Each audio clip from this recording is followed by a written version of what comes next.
بسم اللہ الرحمن الرحیم نحمدہ ونصلی علی رسولہ الکریم اما بعد۔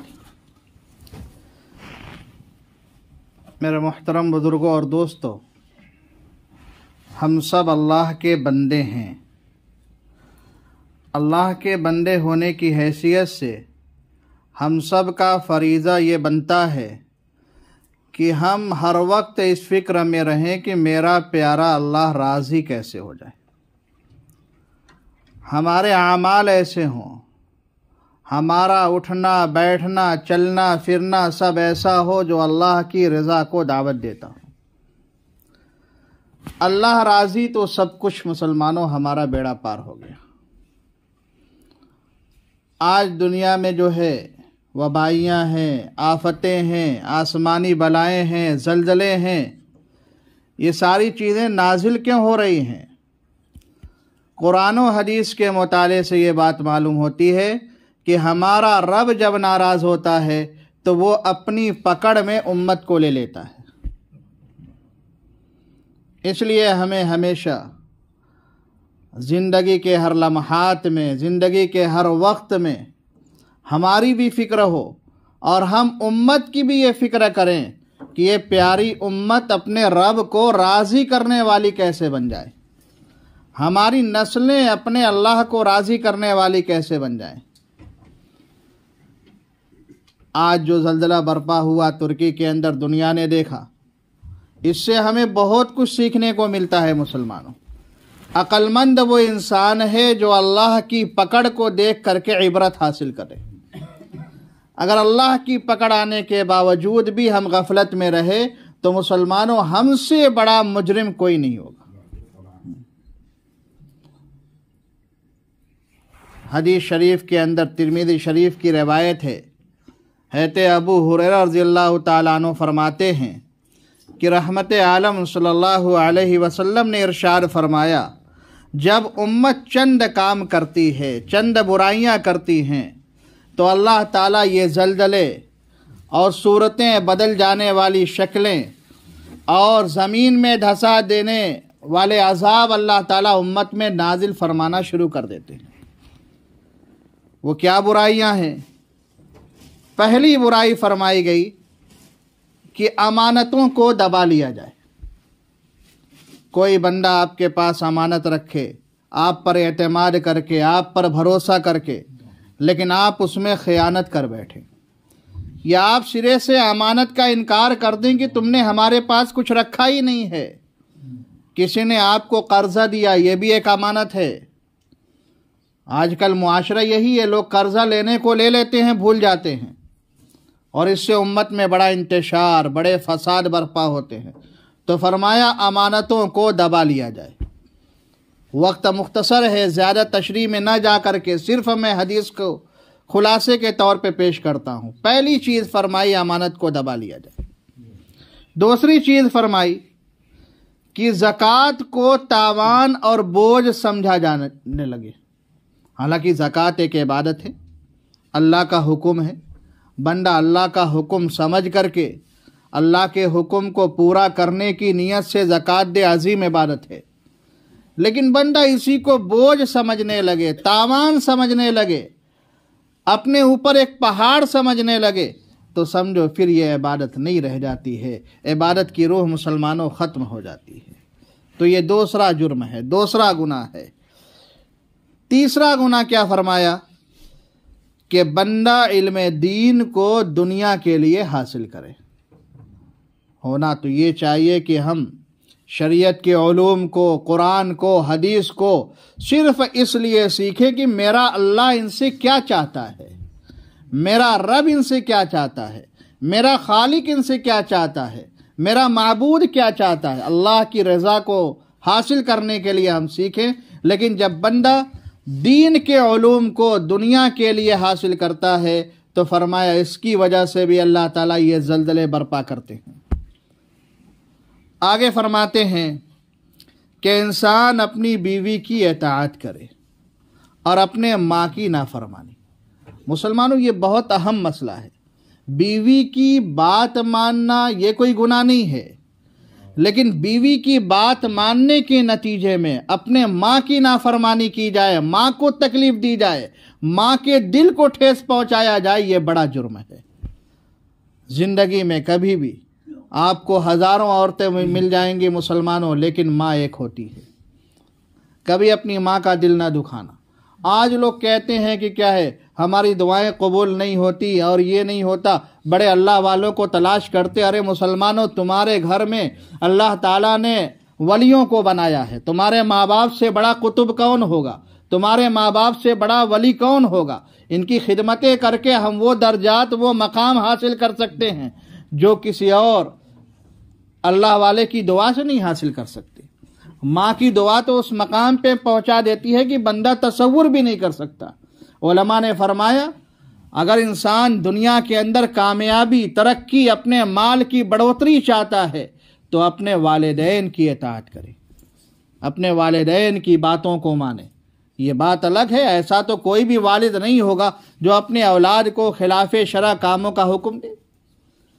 اگر کوئی والد ایسا ہے تو ظاہر سی بات ہے، پیغمبر نے فرمایا، رحمت عالم صلی اللہ علیہ وسلم نے ارشاد فرمایا، لا طاعت لمخلوق فی معصیت الخالق۔ جہاں رب کی نافرمانی وہاں کسی کی بات نہیں مانی جائے گی۔ لیکن ایسے والدین تو نہیں ہوتے۔ ہر والد یہ چاہتا ہے کہ میری اولاد اپنے اللہ کو پہچاننے والی بن جائے۔ تو اس لیے مسلمانوں، اپنے ماں باپ کی نافرمانی نہ کرنا۔ آگے کیا فرمایا کہ بندہ اپنے دوستوں کو خوب قریب کرے اور اپنے باپ کو دور کرے۔ آج یہ بھی نشانی، یہ بھی برائی امت میں پائی جا رہی ہے۔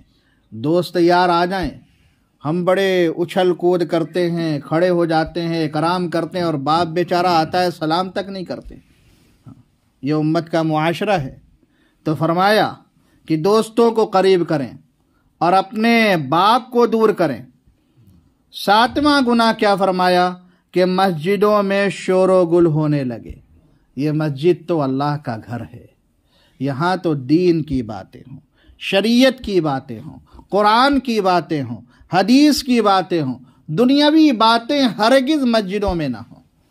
پوری دنیا پڑی ہوئی ہے، آپ کہیں بھی جا کر کے کسی کونے میں بیٹھ کر دنیاوی باتیں کر لیجیے۔ اللہ کے گھروں کو ان سے پاک رکھا جائے۔ آگے فرمایا کہ قوم کی قیادت فاسق اور فاجر لوگ کرنے لگے۔ یہ برائی بھی اس امت کے اندر پائی جانے لگی ہے۔ اور آگے 9واں جرم فرمایا، انسان کی عزت اس لیے کی جائے تاکہ وہ شرارت نہ کرے۔ بہت سے لوگوں کی ہم عزتیں کرتے ہیں، اکرام کرتے ہیں، احترام سے کھڑے ہو جاتے ہیں، اس وجہ سے نہیں کہ وہ اللہ کا مقرب ہے، نیک بندہ ہے، متقی ہے، پرہیزگار ہے، اس وجہ سے نہیں، بلکہ اس وجہ سے اگر ہم اس کا احترام نہ کریں تو وہ ہمیں تکلیف دے گا، وہ ہمیں ایذا پہنچائے گا، وہ ہمارے اوپر کیا ہے، شر کے دروازے کھولے گا، امت میں انتشار برپا ہوگا۔ تو کسی کے شر سے بچنے کے لیے اگر اس کا احترام کیا جانے لگے تو فرمایا سمجھو یہ علامت بھی ایسی ہے جس سے اس امت کے اندر وبائیں، عذاب، زلزلے اللہ تعالیٰ نازل کرنا شروع کر دیتے ہیں۔ آگے فرمایا 10واں گناہ، 10واں جرم یہ ہے کہ گانے بجانے کے سامان کی کثرت ہو جائے۔ آج کتنی کثرت ہے، ہر گلی میں، ہر معاشرے میں، بلکہ یہ کہہ لیا جائے ہر گھر میں آج کل کیا ہے، گانے بجانے کے سامان اور آلات موجود ہیں۔ اللہ تعالیٰ امت کی حفاظت فرمائے۔ 11واں جرم فرمایا شباب اور شراب کی مستیاں بالکل لوٹی جانے لگے۔ دیکھ لیجئے ہمارے نوجوانوں کو، کتنے لوگ ایسے ہیں جو شراب کی مستیوں میں ہیں، اپنی جوانی کو ایسے ہی اللہ کی نافرمانیوں میں گزارتے ہیں، ٹھٹھے مارتے ہیں، نمازیں چھوڑتے ہیں، شریعت کی کیا خلاف ورزی میں اپنے اوقات کو ضائع کرتے ہیں۔ فرمایا جب یہ جرم عام ہونے لگے تو اللہ تعالیٰ زمین کو ہلانا شروع کر دیتے ہیں، زلزلے برپا کرنا شروع کر دیتے ہیں۔ 12واں گناہ فرمایا گیا کہ بعد کے لوگ اپنے پہلے لوگوں کی برائیاں کرنے لگیں، بعد میں پیدا ہونے والے۔ آج کے طبقے کو دیکھ لیجئے، کوئی امام بخاری رحمہ اللہ پہ اعتراض کر رہا ہے، کوئی صحابہ پہ اعتراض کر رہا ہے، کوئی امام ابو حنیفہ پہ اعتراض کر رہا ہے، کوئی امام مالک پہ اعتراض کر رہا ہے، یہ سارے وہ گناہ ہیں۔ حضرت ابو ہریرہ رضی اللہ تعالیٰ عنہ فرماتے ہیں کہ رحمت عالم صلی اللہ علیہ وسلم نے ارشاد فرمایا، جب یہ جرم، یہ گناہ، یہ برائیاں امت میں پائی جانے لگیں تو اللہ تعالیٰ زمین میں دھس جانے اور صورتیں مسخ ہو جانے اور آسمان سے پتھر برسنے کے عذاب نازل کرنا شروع کر دیتے ہیں۔ اللہ تعالیٰ ہم سب کی ان برائیوں سے پوری حفاظت فرمائے۔ تو مسلمانوں، ہم نے بہت اپنے رب کو نافرمانی کر لی ہے، اپنے رب کو بہت ناراض کر لیا ہے۔ اب ضرورت ہے کہ ہم اللہ کے سامنے توبہ کریں، استغفار کریں اور اپنی آگے کی زندگی کو بدلنا شروع کر دیں۔ ہماری جوانی، بچپنا سب اللہ کی نافرمانی میں گزرا۔ تو مسلمانوں، استغفار وہ عمل ہے، لاڈلے پیغمبر جناب محمد رسول اللہ صلی اللہ علیہ وسلم نے ارشاد فرمایا، بندہ جب اللہ سے استغفار کرتا ہے اللہ کو بہت زیادہ خوشی ہوتی ہے۔ کتنی خوشی ہوتی ہے؟ ایک بندہ جنگل میں جا رہا ہے، اس کی سواری پر اس کے کھانے پینے کے سارے سامان ہیں، اچانک چلتے چلتے وہ سواری گم ہو جائے، وہ کسی درخت کے سائے میں آ کر لیٹ جائے اس امید سے کہ اب میرے پاس کھانے پینے کی چیزیں نہیں ہیں، بھوکا پیاسا تڑپ کر یہیں مر جاؤں گا۔ اب تھوڑی دیر کے بعد اس کی آنکھ کھلتی ہے، سواری کو پاتا ہے، تو مسلمانوں اس کو کتنی خوشی ہوگی۔ فرمایا اس سے زیادہ اللہ کو اپنے بندے سے اس وقت خوشی ہوتی ہے جب وہ استغفار کرتا ہے، توبہ کرتا ہے۔ استغفار کیا ہے؟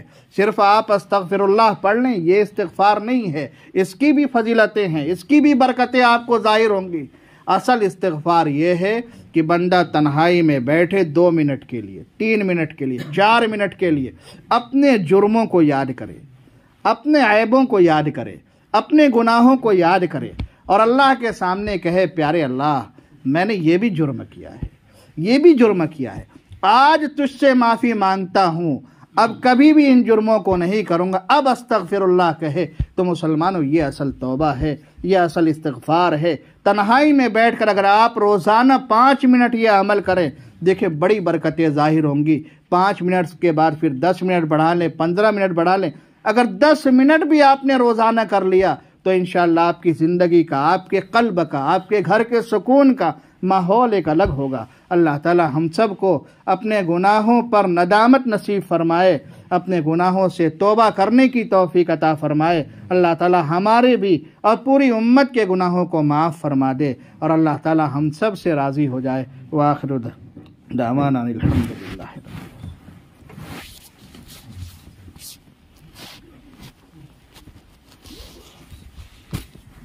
Yeah.